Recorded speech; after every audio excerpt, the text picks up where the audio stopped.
ಮೇಷರಾಶಿಯವರಿಗೆ ಪಿತ್ರಾರ್ಜಿತವಾದಂತಹ ಆಸ್ತಿಯೋ ಹಣವೋ ದ್ರವ್ಯವೋ ವಸ್ತುವೋ ವಾಹನವೋ ಸಿಕ್ಕುವಂತಹ ಸಾಧ್ಯತೆ ಆ ಸೂಚನೆಗಳು ಹೆಚ್ಚಾಗಿ ಕಾಣ್ತಾ ಇದೆ.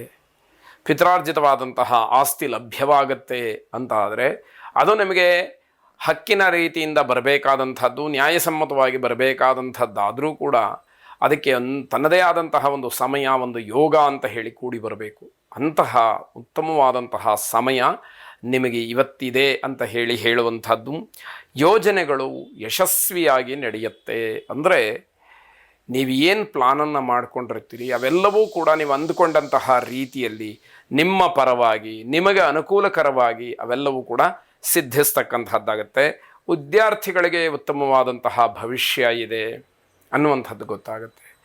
ಈ ದಿವಸ ನಿಮ್ಮ ವಿದ್ಯಾಕ್ಷೇತ್ರದಲ್ಲಿ ನೀವು ಮಾಡ್ತಕ್ಕಂತಹ ಕೆಲವು ಸಾಧನೆಗಳು ಅಥವಾ ನಿಮ್ಮ ಬಗ್ಗೆ ಬರತಕ್ಕಂತಹ ಉತ್ತಮವಾದಂತಹ ಪ್ರತಿಕ್ರಿಯೆ ನಿಮ್ಮ ಭವಿಷ್ಯಕ್ಕೆ ಅದು ನಿಮಗೆ ಪೂರಕವಾಗಿ ಕೆಲಸವನ್ನು ಮಾಡುತ್ತೆ ಅಂತ ಅರ್ಥ. ಪ್ರೇಮಿಗಳಿಗೆ ಬಹಳ ಉತ್ತಮವಾದಂತಹ ದಿವಸ.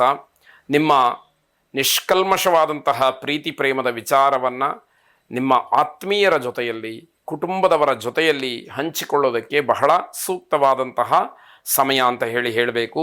ಮನೆಯಲ್ಲಿ ಏನೋ ಒಂದು ರೀತಿಯ ಹಬ್ಬದ ವಾತಾವರಣ ಇರುತ್ತೆ. ಇವತ್ತು ಯಾವ ಹಬ್ಬವೂ ಇಲ್ಲ, ಆದರೆ ಎಲ್ಲರೂ ಕೂಡ ಸಂತೋಷದಿಂದ, ಖುಷಿಯಿಂದ, ಆನಂದದಿಂದ, ಉತ್ಸಾಹದಿಂದ ಇರತಕ್ಕಂತಹ ದಿವಸ ಅಂತ ಹೇಳಬೇಕು.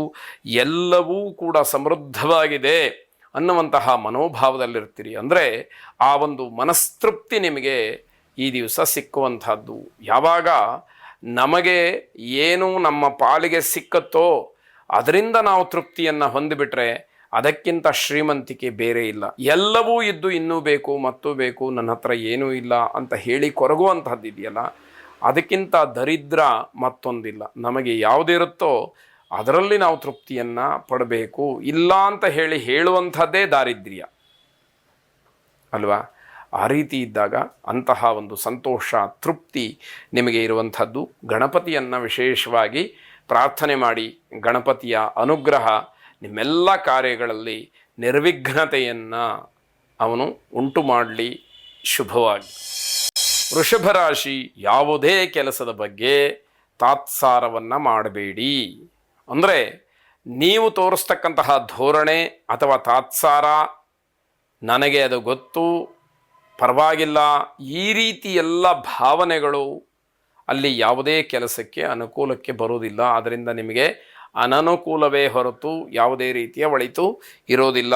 ವಿದೇಶಿ ಮೂಲಗಳಿಂದ ಹಣದ ಸಹಾಯವಾಗ್ತಕ್ಕಂತಹ ಸೂಚನೆ, ಇದಕ್ಕೆ ಯೋಗ ಅನ್ನುವಂಥದ್ದು ಇರಬೇಕಾಗತ್ತೆ.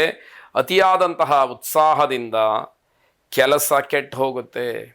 ತುಂಬ ಉತ್ಸಾಹದಿಂದ ಬಹಳ ಆತ್ರಾತ್ರವಾಗಿ ಬಹಳ ಗಡಿಬಿಡಿಯಿಂದ ಕೆಲಸವನ್ನು ಮಾಡೋದು ಆ ಕೆಲಸಕ್ಕೆ ಶೋಭೆಯನ್ನು ತರದೇ ಇರತಕ್ಕಂಥದ್ದಾಗತ್ತೆ. ಹಳೆಯ ರೋಗಗಳು ಮತ್ತೆ ಕಾಣಬಹುದು. ಹಿಂದೆ ಅನುಭವಿಸಿದಂತಹ ಯಾವುದೋ ತೊಂದರೆಗಳು ನಿಮಗೆ ಮತ್ತೆ ಮರುಕಳಿಸ್ತಕ್ಕಂಥದ್ದಾಗತ್ತೆ. ಹಣದ ಖರ್ಚು ಜೊತೆಗೆ ಮಾನಸಿಕವಾಗಿ ಸಮಾಧಾನ ಇಲ್ಲದೇ ಇರತಕ್ಕಂಥದ್ದು, ಇವೆಲ್ಲ ಬೇಸರಕ್ಕೆ ಕಾರಣವಾಗುತ್ತೆ. ಕುಟುಂಬದವರಿಗೆಲ್ಲ ಆತಂಕವನ್ನು ತಂದಿಡ್ತಕ್ಕಂತಹ ದಿವಸ ಇದು. ನೀವೇನೋ ನಿಮ್ಮ ಪಾಡಿಗೆ ನೀವು ಖುಷಿಯಾಗೋ ಅಥವಾ ನಿಮಗೆ ಅನಿಸಿದ ರೀತಿಯಲ್ಲೋ ಇರ್ತೀರಿ, ಆದರೆ ಮನೆಯಲ್ಲಿದ್ದವರ ಆತಂಕ ಯಾವ ರೀತಿ ಅನ್ನೋದನ್ನು ಯೋಚನೆ ಮಾಡಿರೋದಿಲ್ಲ. ಅನ್ನಪೂರ್ಣೇಶ್ವರಿಯನ್ನು ಪ್ರಾರ್ಥನೆ ಮಾಡಿ, ಅನ್ನಪೂರ್ಣೆ ಸದಾಪೂರ್ಣೆ ಶಂಕರ ಪ್ರಾಣವಲ್ಲಭೆ ಜ್ಞಾನ ವೈರಾಗ್ಯ ಸಿದ್ಧ್ಯರ್ಥಂ ಭಿಕ್ಷಾಂ ದೇಹಿ ಚ ಪಾರ್ವತಿ ಎಂಬುದಾಗಿ ನಿಮ್ಮ ಪ್ರಾರ್ಥನೆ ಇರಲಿ. 12 ಬಾರಿ ಈ ಮಂತ್ರ ಪಠನೆಯನ್ನು ಮಾಡಿ. ಶುಭವಾಗಿ. ಮಿಥುನ ರಾಶಿ, ಕೆಲಸದ ಗುಣಮಟ್ಟ ಹೆಚ್ಚಾಗುತ್ತೆ. ಇದರಿಂದ ಸ್ವಾಭಾವಿಕವಾಗಿ ನಿಮ್ಮ ಗೌರವ ಹೆಚ್ಚುವಂಥದ್ದಿದೆ. ವೈವಾಹಿಕ ಜೀವನದಲ್ಲಿ ಸಾಂಸಾರಿಕವಾಗಿ, ಕೌಟುಂಬಿಕವಾಗಿ ಸಣ್ಣ ಪುಟ್ಟ ಏರಿಳಿತಗಳು ಇದ್ದೇ ಇರುತ್ತೆ, ಏರುಪೇರುಗಳು ಆಗತ್ತೆ. ಇದು ಸರ್ವೇ ಸಾಧಾರಣ. ಹಾಗಂತ ಸಣ್ಣ ಪುಟ್ಟ ವಿಚಾರಗಳಿಗೆ ದೊಡ್ಡ ಮಟ್ಟದ ಜಗಳವನ್ನು ಮಾಡಿಕೊಂಡು ಇರುವಂತಹ ಶಾಂತಿಯ ವಾತಾವರಣವನ್ನು ಕದಡ್ತಕ್ಕಂಥದ್ದು ಒಳ್ಳೆಯದಲ್ಲ. ಮನೆಯಲ್ಲಿ, ಮನಸ್ಸಿನಲ್ಲಿ ಯಾವಾಗ ಅಸಮಾಧಾನ, ಅಶಾಂತಿಗಳು, ಅಸಂತೋಷಗಳು ಉಂಟಾಗುತ್ತೋ ಆಗ ನಮ್ಮ ಜೀವನವೇ ವ್ಯರ್ಥ ಅನ್ನುವಂಥದ್ದು ಅನುಭವಕ್ಕೆ ಬರುವ ಹಾಗಾಗುತ್ತೆ. ವ್ಯಾವಹಾರಿಕವಾಗಿ ಉತ್ತಮವಾದಂತಹ ಫಲವನ್ನು ನೋಡ್ತೀರಿ, ಅದು ನಿಮಗೆ ಖುಷಿಯನ್ನು ಕೊಡ್ತಕ್ಕಂಥದ್ದು. ಹೊಸ ವಾಹನ ಖರೀದಿಗೆ ಚಿಂತನೆಗಳು ನಡೆಯುತ್ತೆ, ಅದು ನಿಮಗೆ ಮನಸ್ಸಿಗೆ ಏನೋ ಒಂದು ರೀತಿಯ ಹರ್ಷ, ನನ್ನ ಪ್ರಯತ್ನವನ್ನು ನಾನು ಮಾಡ್ತಾ ಇದ್ದೇನೆ, ಆಯಾ ಕಾಲಕ್ಕನುಗುಣವಾಗಿ ಎಲ್ಲವೂ ಕೂಡ ನಡೀತಾ ಇದೆ ಅನ್ನುವಂಥದ್ದು ನಿಮ್ಮ ಅನುಭವಕ್ಕೆ ಬರುತ್ತೆ. ಅನಗತ್ಯವಾದಂತಹ ಖರ್ಚುಗಳ ಸರಮಾಲೆ, ಬೇಡದೇ ಇರತಕ್ಕಂಥದ್ದಕ್ಕೆ ದುಡ್ಡನ್ನು ಸಿದ್ಧವಾಗಿಟ್ಟುಕೊಂಡಿರಬೇಕು. ಅದರಿಂದ ಏನು ಪ್ರಯೋಜನ ಅನ್ನುವಂಥದ್ದು ಮಾತ್ರ ಇಲ್ಲ. ಕುಟುಂಬದಲ್ಲಿ ಸಂತೋಷದ ವಾತಾವರಣವನ್ನು ನೋಡಲಿಕ್ಕೆ ಅವಕಾಶಗಳಾಗತ್ತೆ. ಸಾಯಿಬಾಬಾರನ್ನು ಪ್ರಾರ್ಥನೆ ಮಾಡಿ ಆ ಸದ್ಗುರುಗಳ ಅನುಗ್ರಹ ನಿಮ್ಮನ್ನು ಸದಾಕಾಲ ಕೈ ಹಿಡೀಲಿ. ಶುಭವಾಗಿ. ಕರ್ಕಾಟಕ ರಾಶಿ, ದುಡ್ಡಿನ ವಿಚಾರದಲ್ಲಿ ಸ್ವಲ್ಪ ವಿಳಂಬವಾಗುತ್ತೆ. ಹಣಕಾಸು ಅಂತ ಹೇಳಿ ಬಂದರೆ ನೀವು ಹಣವನ್ನು ಕೊಡೋದಿರ್ಬೋದು, ಹಣವನ್ನು ತಗೊಳ್ಳೋದಿರ್ಬೋದು, ಅಥವಾ ಬೇರೆ ಇನ್ಯಾವುದಾದ್ರೂ ವ್ಯವಹಾರಗಳಿರಬಹುದು. ಅದಕ್ಕೆ ಸ್ವಲ್ಪ ಸಮಯದಲ್ಲಿ ವ್ಯತ್ಯಾಸವಾಗ್ತಕ್ಕಂಥದ್ದು, ನಿಧಾನವಾಗ್ತಕ್ಕಂಥದ್ದು. ಅಲ್ಲಿ ಆದಷ್ಟು ಒಳ್ಳೆಯ ಮಾತಿನಿಂದ ನಿಮ್ಮ ಗೌರವವನ್ನು ಉಳಿಸ್ಕೊಳ್ಬೇಕಾಗತ್ತೆ. ಸಾಲಕ್ಕೆ ಸಿಗಹಾಕ್ಕೊಳ್ಬೇಕಾದಂತಹ ಸಾಧ್ಯತೆ ಇರುತ್ತೆ. ಆದ್ದರಿಂದ ಇವತ್ತು ಸಾಲದ ವ್ಯವಹಾರಗಳೇನೂ ಬೇಡ. ಸಾಲವನ್ನು ಕೊಡಿಸುವಂಥದ್ದು, ಸಾಲ ತಗೊಳ್ಳುವಂಥದ್ದು, ಅಥವಾ ಬೇರೆ ಇನ್ಯಾವುದಾದ್ರೂ ಸಾಲದ ವಿಚಾರಕ್ಕೆ ನೀವು ಭಾಗಿಯಾಗತಕ್ಕಂಥದ್ದು ಖಂಡಿತವಾಗಿ ಬೇಡ ಅಂತ ಅರ್ಥ. ಅನಗತ್ಯವಾದಂತಹ ಸಮಸ್ಯೆಗಳು ಉದ್ಭವ ಆಗುತ್ತೆ. ನಿಮ್ಮ ಕಲ್ಪನೆ ಅಥವಾ ನಿಮ್ಮ ನಿರೀಕ್ಷೆಯಲ್ಲೇ ಇರೋದಿಲ್ಲ ಅಂತಹ ಸಮಸ್ಯೆಗಳಿಗೆ ಸಿಗಹಾಕ್ಕೊಳ್ಬೇಕಾದಂಥದ್ದಿರುತ್ತೆ. ಎಚ್ಚರಿಕೆಯಿಂದ ಇರಬೇಕಾದ್ದು. ಆರೋಗ್ಯದ ಸಮಸ್ಯೆಯೂ ಕೂಡ ನಿಮಗೆ ಸಣ್ಣದಾಗಿ ಕಾಡುವಂಥದ್ದು. ಕೆಲಸದ ಸ್ಥಳದಲ್ಲಿ ಕಿರಿಕಿರಿ ಆಗುತ್ತೆ, ಆರೋಗ್ಯ ಸರಿ ಇರೋದಿಲ್ಲ, ಯಾರೋ ಏನೋ ಮಾತಾಡ್ತಾರೆ, ಆದರೆ ಅವರಿಗೆ ಉತ್ತರ ಕೊಡಲಿಕ್ಕಾಗೋದಿಲ್ಲ, ಕೊಡದೆ ಹಾಗೆ ಇರುವಂಥದ್ದು ಸರಿಯಲ್ಲ. ಈ ರೀತಿಯ ಗೊಂದಲಗಳು ನಿಮ್ಮನ್ನು ಕಾಡುವಂಥದ್ದಾಗತ್ತೆ. ವಿನಾಕಾರಣ ಸಮಯವನ್ನು ಹಾಳು ಮಾಡಿಕೊಳ್ಬೇಡಿ. ಇದು ನಾನು ಹೆಚ್ಚಿನ ಜನಕ್ಕೆ ಇದನ್ನು ಹೇಳ್ತಾ ಇರ್ತೀನಿ. ಸಮಯ ಒಂದು ಸಾರಿ ಹೋಗಿಬಿಟ್ರೆ ಮತ್ತೆ ಅದು ಸಿಕ್ಕೋದಿಲ್ಲ. ಆಂಜನೇಯನನ್ನು ಪ್ರಾರ್ಥನೆ ಮಾಡಿ, ಬುದ್ಧಿರ್ಬಲಂ ಯಶೋಧೈರ್ಯಂ ನಿರ್ಭಯತ್ವಮರೋಗತ ಅಜಾಡ್ಯಂ ವಾಕ್ಪಟುತ್ವಂಚ ಹನುಮಾತ್ ಸ್ಮರಣಾತ್ ಭವೇದ್. ಶರೀರದಲ್ಲಿ ಇರತಕ್ಕಂತಹ ಜಾಡ್ಯ ಮೊದಲು ದೂರವಾಗಬೇಕು. ಆಮೇಲೆ ಬುದ್ಧಿ, ಬಲ, ಯಶಸ್ಸು ಎಲ್ಲವೂ ಕೂಡ ನಮ್ಮಲ್ಲಿ ಜಾಗೃತವಾಗಬೇಕು.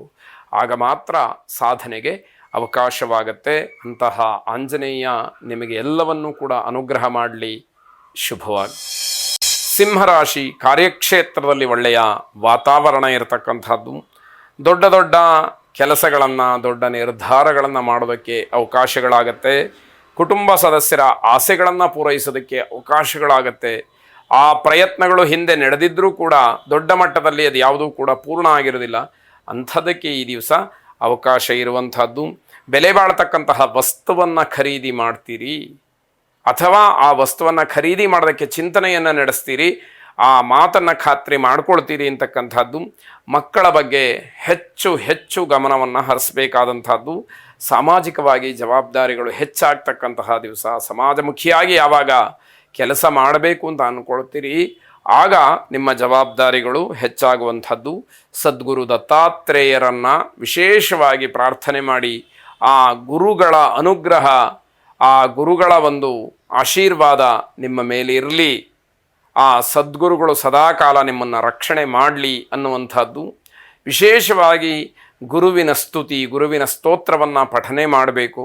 ನಿಮಗೆ ಅದಕ್ಕೆ ಅವಕಾಶ ಇಲ್ಲ, ನಮಗೆ ಬರುವುದಿಲ್ಲ ಅಂತಾದರೆ ಗುರುರ್ ಬ್ರಹ್ಮ ಗುರುರ್ ವಿಷ್ಣು ಗುರುರ್ದೇವೋ ಮಹೇಶ್ವರ ಗುರು ಸಾಕ್ಷಾತ್ ಪರಂ ಬ್ರಹ್ಮ ತಸ್ಮೈ ಶ್ರೀ ಗುರವೇ ನಮಃ ಎಂಬುದಾಗಿ ಬಹಳ ಸ್ಪಷ್ಟವಾಗಿ 28 ಬಾರಿ ಪಠನೆ ಮಾಡಿ ಆ ಸದ್ಗುರು ದತ್ತಾತ್ರೇಯರು ನಿಮಗೆ ಅನುಗ್ರಹವನ್ನು ಮಾಡಲಿ. ಶುಭವಾಗಿ. ಕನ್ಯಾ ರಾಶಿ, ಕೆಲಸದ ಒತ್ತಡ ಹೆಚ್ಚಾಗ್ತಕ್ಕಂತಹ ದಿವಸ. ನೌಕರಿಯಲ್ಲಿ ನಿಮ್ಮ ಒತ್ತಡಗಳು ತುಂಬ ಇರುವಂಥದ್ದಾಗತ್ತೆ.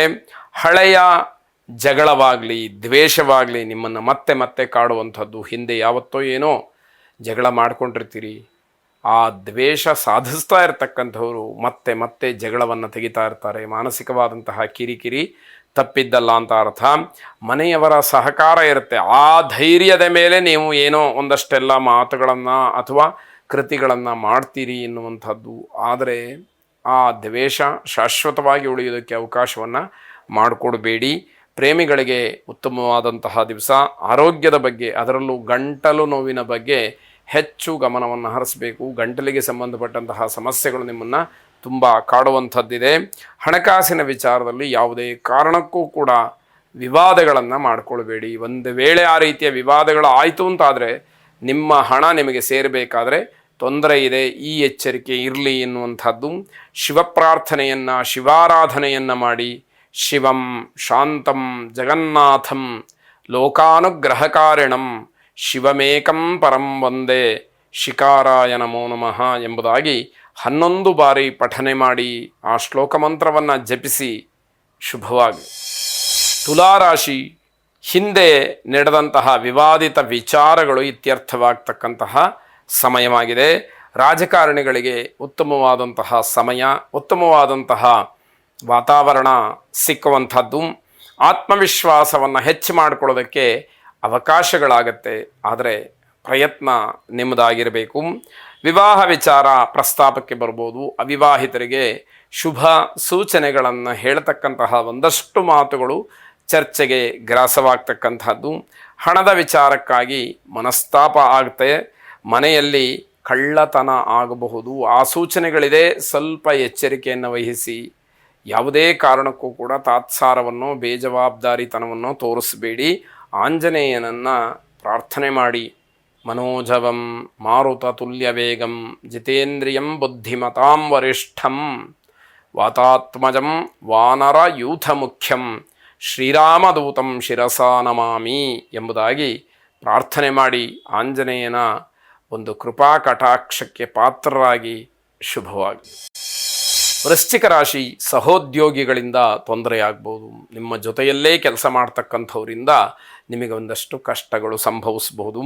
ನಿಮ್ಮ ಗುರಿಯ ಬಗ್ಗೆ ಗಮನ ಇರಲಿ. ಯಾವ ಉದ್ದೇಶವನ್ನು ಇಟ್ಟುಕೊಂಡು ಸಂಕಲ್ಪ ಮಾಡಿದಿರೋ, ಕೆಲಸವನ್ನು ಆರಂಭ ಮಾಡಿದಿರೋ, ಅದು ಪೂರ್ಣ ಆಗುವವರೆಗೂ ಕೂಡ ನಾನು ವಿಶ್ರಮಿಸೋದಿಲ್ಲ ಅನ್ನುವಂತಹ ಒಂದು ಮನೋಬಲವನ್ನು ಹೆಚ್ಚು ಮಾಡಿಕೊಳ್ಬೇಕು.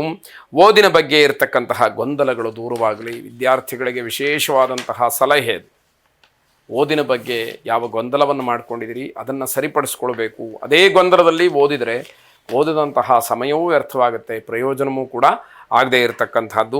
ಹಣದ ಸಹಾಯ ನಿಮ್ಮಲ್ಲಿಗೆ ಹುಡುಕೊಂಡು ಬರುತ್ತೆ. ಯಾವಾಗ ನಮ್ಮ ಗ್ರಹಗತಿಗಳು ಚೆನ್ನಾಗಿರುತ್ತೆ ಆಗ ನಮ್ಮ ಸಣ್ಣ ಸಣ್ಣ ಪ್ರಯತ್ನಗಳು ಕೂಡ ದೊಡ್ಡದಾದಂತಹ ಫಲವನ್ನು ನೀಡುತ್ತೆ ಅನ್ನೋದಕ್ಕೆ ಇವೆಲ್ಲ ಸಾಕ್ಷಿಯಾಗುತ್ತೆ. ಈ ದಿವಸ ಸಾಲದ ವಿಚಾರಕ್ಕೆ ಮಾತ್ರ ಹೋಗಬೇಡಿ. ಯಾರ ಜೊತೆಯಲ್ಲೂ ಕೂಡ ಜಗಳವನ್ನು ಮಾಡಬೇಡಿ, ಅತಿ ಮುಖ್ಯವಾಗಿ. ಯಾಕೆ ಅಂತಂದರೆ ಯಾರಾದರೂ ನಿಮ್ಮ ಬಗ್ಗೆ ಏನಾದರೂ ಮಾತುಗಳನ್ನು ಆಡಿಬಿಟ್ರೆ, ಆ ಮಾತೇ ನಿಜವಾಗಿಬಿಟ್ರೆ, ಸತ್ಯವಾಗಿಬಿಟ್ರೆ ತೊಂದರೆಯನ್ನು ಜೀವನ ಪರ್ಯಂತ ಅನುಭವಿಸಬೇಕಾಗತ್ತೆ. ಅದು ಮುಖ್ಯವಾಗಿ ಗಮನಿಸಬೇಕಾದ್ದು. ಸರಸ್ವತೀ ದೇವಿಯನ್ನು ಪ್ರಾರ್ಥನೆ ಮಾಡಿ. ಸರಸ್ವತಿ ನಮಸ್ತುಭ್ಯಂ ವರದೆ ಕಾಮರೂಪಿಣಿ ವಿದ್ಯಾರಂಭಂ ಕರಿಷ್ಯಾಮಿ ಸಿದ್ಧಿರ್ ಭವತು ಮೇ ಸದಾ ಎಂಬುದಾಗಿ ನಿಮ್ಮ ಪ್ರಾರ್ಥನೆ ಇರಲಿ. ಶುಭವಾಗಿ. ಧನುರಾಶಿ, ವಿದ್ಯಾರ್ಥಿಗಳಿಗೆ ಬಹಳ ಶುಭ, ಉತ್ತಮವಾದಂತಹ ಒಂದು ವಾತಾವರಣ ಇರತಕ್ಕಂಥದ್ದು. ಓದಿಗೆ ಅಥವಾ ವಿದ್ಯಾಭ್ಯಾಸಕ್ಕೆ ಬೇಕಾದಂತಹ ಧನ ಸಹಾಯ ಅಥವಾ ಬೇರೆ ಬೇರೆ ಅನುಕೂಲಗಳು ನಿಮಗೆ ಆಗುವಂಥದ್ದಿದೆ. ಸ್ನೇಹಿತರ ಸಹಕಾರ ನಿಮಗೊಂದಷ್ಟು ಸಮಾಧಾನವನ್ನು ತಂದುಕೊಡುತ್ತೆ. ಹಾಗಾಗಿ ಸ್ನೇಹಿತರ ಒಂದು ಬೆಂಬಲವೋ ಅಥವಾ ಅವರ ಸಹಾಯವೋ ನಿಮಗೆ ಅನುಕೂಲಕರವಾಗಿ ಕೆಲಸವನ್ನು ಮಾಡ್ತಕ್ಕಂಥದ್ದು. ನಿಮ್ಮ ಗುರಿ ಸಾಧನೆಯ ಬಗ್ಗೆ ಒಲವು ಹೆಚ್ಚಾಗ್ತಕ್ಕಂಥದ್ದು. ಯಾವ ಗುರಿಯನ್ನು ಸಾಧನೆ ಮಾಡಬೇಕು ಅಂತ ಹೇಳಿ ಮನಸ್ಸಿನಲ್ಲಿ ಸಂಕಲ್ಪ ಇದೆಯೋ, ಈಗಾಗಲೇ ಅಂದುಕೊಂಡು ಕಾರ್ಯಪ್ರವೃತ್ತರಾಗಿದ್ದೀರೋ, ಅದರ ಬಗ್ಗೆ ಮತ್ತಷ್ಟು ಒಲವು ಹೆಚ್ಚಾಗ್ತಕ್ಕಂಥದ್ದಾಗತ್ತೆ. ನಿಮ್ಮ ಕುಟುಂಬ ಸದಸ್ಯರು ಸಂತೋಷವಾಗಿರತಕ್ಕಂತಹ ದಿವಸ ಇದಾಗಿದೆ. ನವದಂಪತಿಗಳಿಗೆ ಬಹಳ ಶುಭವಾದಂತಹ ಉತ್ತಮವಾದಂತಹ ದಿವಸ ಇದು. ಲಕ್ಷ್ಮೀ ನರಸಿಂಹನನ್ನು ಪ್ರಾರ್ಥನೆ ಮಾಡಿ. ಶುಭವಾಗಿ. ಮಕರ ರಾಶಿ, ಅಧಿಕವಾದಂತಹ ತಿರುಗಾಟದಿಂದ ಸ್ವಲ್ಪ ಬೇಸರವಾಗ್ತಕ್ಕಂತಹದ್ದಿದೆ. ತುಂಬ ಓಡಾಟಗಳು. ಆ ರೀತಿಯ ಓಡಾಟ ಮನಸ್ಸಿಗೆ ಏನೋ ಒಂದಷ್ಟು ಕಿರಿಕಿರಿಯನ್ನು ಮಾಡಬಹುದು. ಆದಾಯ ಕಡಿಮೆ, ಖರ್ಚು ಹೆಚ್ಚು ಅನ್ನುವಂತಹ ಅನುಭವವಾಗತ್ತೆ. ಆರೋಗ್ಯದಲ್ಲಿ ಸಣ್ಣ ಪುಟ್ಟ ವ್ಯತ್ಯಾಸಗಳಾಗತ್ತೆ. ಮಾನಸಿಕವಾದಂತಹ ಕಿರಿಕಿರಿ ಹೆಚ್ಚಾಗುವಂಥದ್ದಿದೆ. ಹೆಚ್ಚು ಹಣವನ್ನು ಖರ್ಚು ಮಾಡಲೇಬೇಕಾದಂತಹ ಕೆಲವು ಅನಿವಾರ್ಯತೆಗಳು ನಿಮ್ಮ ಎದುರುಗಡೆ ಬರ್ತಕ್ಕಂಥದ್ದು. ಆಗ ಹಣಕ್ಕೆ ಬೆಲೆ ಇಲ್ಲ. ಅಲ್ಲಿ ಆ ಸಂದರ್ಭಕ್ಕೆ ಅನುಗುಣವಾಗಿ ಹೇಗೆ ನಡ್ಕೊಳ್ಬೇಕೋ ಅದೇ ಮುಖ್ಯವಾಗ್ತಕ್ಕಂಥದ್ದಾಗುತ್ತೆ. ಮನೆಯ ವ್ಯವಸ್ಥೆಯಿಂದ ಕೋಪ ಬರ್ಬೋದು. ಮನೆಯಲ್ಲಿ ಯಾವ ರೀತಿಯಲ್ಲಿ ನಿಮ್ಮ ಜೊತೆಯಲ್ಲಿ ನಡ್ಕೊಳ್ತಾರೆ, ನಿಮಗೇನಾದರೂ ಸಮಸ್ಯೆಗಳಾಗಿದೆ, ತೊಂದರೆಗಳಾಗಿದೆ ಅಂತಂದರೆ ಮನೆಯವರು ಯಾವ ರೀತಿ ಸಹಕರಿಸ್ತಾರೆ, ವ್ಯವಸ್ಥೆಗಳನ್ನು ಹೇಗೆ ಮಾಡ್ತಾರೆ ಅನ್ನೋದೆಲ್ಲ ಗಮನಿಸಿದಾಗ ಕೋಪಕ್ಕೆ ಸಹಜವಾಗಿ ಕಾರಣಗಳಾಗತ್ತೆ. ಪ್ರೇಮಿಗಳಿಗೆ ಸಮಸ್ಯೆಗಳು, ತೊಂದರೆಗಳಾಗ್ತಕ್ಕಂಥದ್ದಿದೆ. ಮಹಾಲಕ್ಷ್ಮಿಯನ್ನು ಪ್ರಾರ್ಥನೆ ಮಾಡಿ, ನಮಸ್ತೇಸ್ತು ಮಹಾಮಾಯೇ ಶ್ರೀಪೀಠೆ ಸುರಪೂಜಿತೆ ಶಂಖ ಚಕ್ರ ಗದಾ ಹಸ್ತೆ ಮಹಾಲಕ್ಷ್ಮೀ ನಮೋಸ್ತುತೆ ಎಂಬುದಾಗಿ ನಿಮ್ಮ ಪ್ರಾರ್ಥನೆ ಇರಲಿ. ಶುಭವಾಗಿ. ಕುಂಭರಾಶಿ, ಈ ದಿವಸ ನಿಮ್ಮೆಲ್ಲ ಕೆಲಸಗಳಿಗೆ ನಿಮ್ಮ ಬಂಧುಗಳು ಸಹಕರಿಸ್ತಕ್ಕಂಥದ್ದು, ಅವರ ಬೆಂಬಲದಿಂದ ಒಂದಷ್ಟು ಕೆಲಸಗಳಾಗುವಂಥದ್ದು, ಇದು ನಿಮಗೆ ವಿಶೇಷವಾದಂತಹ ಸಮಾಧಾನವನ್ನು ಕೊಡುತ್ತೆ ಅಂತ ಅರ್ಥ. ಹೊಸ ತಂತ್ರಜ್ಞಾನದ ಕಡೆಗೆ ಮನಸ್ಸು ಹೋಗಬಹುದು. ಆ ರೀತಿಯ ತಂತ್ರಜ್ಞಾನಗಳನ್ನು ಬಳಸಿ ನಿಮ್ಮ ವೈಯಕ್ತಿಕವಾದಂತಹ ಒಂದಷ್ಟು ಹೆಸರನ್ನು ಅಥವಾ ಗೌರವವನ್ನು, ಸ್ಥಾನಮಾನವನ್ನು ಹೆಚ್ಚು ಮಾಡಿಕೊಳ್ಳೋದಕ್ಕೆ ಅವಕಾಶ ಇದೆ. ನಿಮ್ಮ ಆರೋಗ್ಯದಲ್ಲಿ ಯಾವ ವ್ಯತ್ಯಾಸಗಳು ಇಲ್ಲ, ಆರೋಗ್ಯ ಚೆನ್ನಾಗಿರುವಂತಹದ್ದು. ಹಿರೀಕರ ಆಶೀರ್ವಾದವನ್ನು ಪಡ್ಕೊಳ್ಳಿ. ದೊಡ್ಡವರ ಆಶೀರ್ವಾದ ಒಂದಿದೆ ಅಂತ ಆದರೆ ನೀವು ಏನನ್ನಾದರೂ ಕೂಡ ಸಾಧನೆ ಮಾಡೋದಕ್ಕೆ ಅಥವಾ ಎಲ್ಲವನ್ನ ರಕ್ಷಿಸ್ಕೊಳ್ಳೋದಕ್ಕೆ ಅವಕಾಶಗಳಾಗ್ತಾ ಹೋಗುತ್ತೆ. ಬೇರೆಯವರಿಗೆ ಸಹಾಯವನ್ನು ಮಾಡೋದರಿಂದ ಒಂದಷ್ಟು ಜನಪ್ರಿಯರಾಗ್ತೀರಿ. ಒಂದಷ್ಟು ಸಾಮಾಜಿಕವಾದಂತಹ ಕಳಕಳಿ ನಿಮ್ಮಲ್ಲಿದೆ ಎನ್ನುವಂತಹ ವಿಚಾರ ಹೆಚ್ಚು ಹೆಚ್ಚು ಪ್ರಚಲಿತವಾಗ್ತಕ್ಕಂತಹದ್ದು. ಮನೆಯಲ್ಲಿ ನೀವು ಬಹಳ ಮುಕ್ತವಾಗಿ ಮಾತಾಡಬೇಕು. ಅದರಲ್ಲೂ ಸಾಂಸಾರಿಕವಾಗಿ ದಾಂಪತ್ಯದಲ್ಲಿ ಗಂಡ ಹೆಂಡತಿಯರ ಮಧ್ಯದಲ್ಲಿ ವಿಶೇಷವಾಗಿ ಮುಕ್ತವಾಗಿ ಮಾತಾಡಿ ಇರತಕ್ಕಂತಹ ಸಮಸ್ಯೆಗಳನ್ನು ನೇರವಾಗಿ ಚರ್ಚೆ ಮಾಡಿ ಅದಕ್ಕೆ ಪರಿಹಾರವನ್ನು ಕಂಡುಕೊಳ್ಬೇಕಾದಂಥದ್ದು. ಇಷ್ಟದೇವತಾ ಪ್ರಾರ್ಥನೆಯನ್ನು ಮಾಡಿ. ಶುಭವಾಗಿ. ಕೊನೆಯದಾಗಿ ಮೀನರಾಶಿ, ಕಾನೂನಾತ್ಮಕವಾದಂತಹ ಸಮಸ್ಯೆಗಳು ಏನೇ ಇದ್ದರೂ ಕೂಡ ಅದರಿಂದ ಹೊರಬರ್ತೀರಿ. ಅದರಿಂದ ಮುಕ್ತಿ ಎನ್ನುವಂಥದ್ದು ಈ ದಿವಸ ನಿಮಗೆ ಸೂಚ್ಯವಾಗಿ ಕಾಣ್ತಾ ಇದೆ. ವ್ಯಾಪಾರದಲ್ಲಿ, ವ್ಯವಹಾರದಲ್ಲಿ ಅನುಕೂಲವಾಗ್ತಕ್ಕಂತಹ ದಿವಸ.